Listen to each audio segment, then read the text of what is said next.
एक active transport, दूसरा क्या है पैसिव ट्रांसपोर्ट। और पैसिव ट्रांसपोर्ट, एक्टिव ट्रांसपोर्ट को हम लोग देते हैं जिसमें ऊर्जा की आवश्यकता होती है, एनर्जी आपको चाहिए। दूसरा क्या है पैसिव ट्रांसपोर्ट है। पैसिव ट्रांसपोर्ट को हम लोग देते हैं उसमें एनर्जी नहीं चाहिए होता। पैसिव ट्रांसपोर्ट को हम लोग तीन पार्ट में बांटे, सिंपल डिफ्यूजन, फैकल्टेटिव डिफ्यूजन है ना, फैसिलिटेटेड डिफ्यूजन, और तीसरा क्या पावर।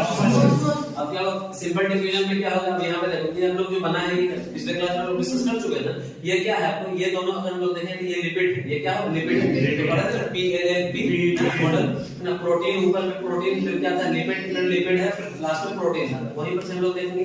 अब ये उच्च सांद्रता है, मतलब हाई कंसंट्रेशन है, और इधर लो कंसंट्रेशन है। जब किसी बिना किसी के हेल्प के जब उच्च सांद्रता से निम्न सांद्रता की ओर अगर कोई भी सब्सटेंस आ जाता है, यहाँ पर नॉन पोलर होगा, वो जब आ जाता है तो उसको हम लोग सिंपल डिफ्यूजन बोलेंगे। क्या बोलेंगे? सिंपल डिफ्यूजन बोलेंगे। उसके बाद ये उच्च सांद्रता से हाई कंसंट्रेशन से लो कंसंट्रेशन, उच्च सांद्रता से निम्न सांद्रता की ओर प्रोटीन के हेल्प से अगर किसी के हेल्प से रहा था तो उसको हम लोग क्या बोलेंगे? फैसिलिटेटेड डिफ्यूजन बोलेंगे। क्या बोलेंगे? Facilitated diffusion. उसके बाद अगला है एक्टिव ट्रांसपोर्ट। एक्टिव ट्रांसपोर्ट इसी में बता दिया।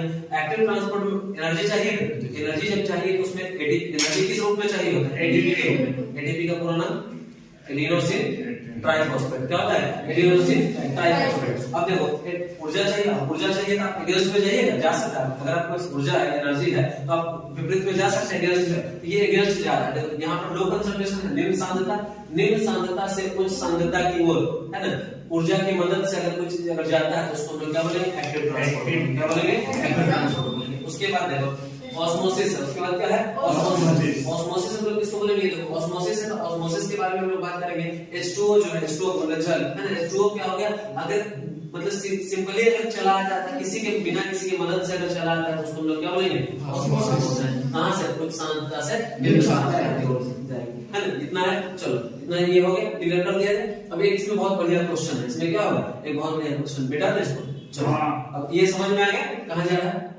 चलो अब देखो, एक सिंपल सा हम लोग ये ले लिए, है ना। अब यहाँ पर हम लोग देखेंगे क्या होगा। एक तरफ हम लोग ले रहे हैं, ये जो लगाने का मतलब क्या होगा? ये प्रोटीन हम लोग लगा दे रहे हैं। क्या लगा रहे हैं? प्रोटीन। ये अगर कहीं लगा हुआ है तो मतलब यहाँ पर H2O है, यहाँ का कंसंट्रेशन कुछ और मान के चलो 100 है, यहाँ क्या है? 100 है, यहाँ कंसंट्रेशन यहाँ का 20 है। उसके बाद यहाँ से यहाँ आ रहा है, यहाँ से ऐसे आ रहा है, और ये सिंपल ही आ जा रहा है, ठीक है। यहाँ पर क्या है? 100 है, 20 है, ये 100 है, 20 है, ये मान लो 20 है और ये 100 है ना। या फिर ये कर लोगे हम लोग। चलो पहले इतना फिगर ड्रॉ करो तो एक मिनट, ये वाला फिगर ड्रॉ करो, ये वाला है